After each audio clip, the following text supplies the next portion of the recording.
මම මගේ ලොකුම වික්‍රමයට සූදානම් ලෝ වටා ගමන් කිරීමටයි. මම හිතුවට වඩා සීතලයි. අයිස්ලන්තයට යන ගමනේ. ඉතින් මම මෙන්න අයිස්ලන්තේ. මට යාළුවෙක් හිටියනම්.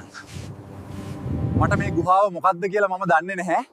අපි ඇතුළට ගිහින් බලමු. මට මේ පැත්තෙන් අමුතු සද්දයක් ඇහෙනවා. අපි තව ටිකක් ඇතුළට ගිහින් බලමු. මම තමයි මේ දූපතේ ඉන්නේ. ඔයාට මාවත් ගන්න පුළුවන්ද? ඔහෙනම් අපි ටික කාලයක් යමු මිත්‍රයා. හැම හවසකම මේ දූපතට සුලිකුණාටුවක් එනවා. ඒ නිසා ඉක්මනට යමු.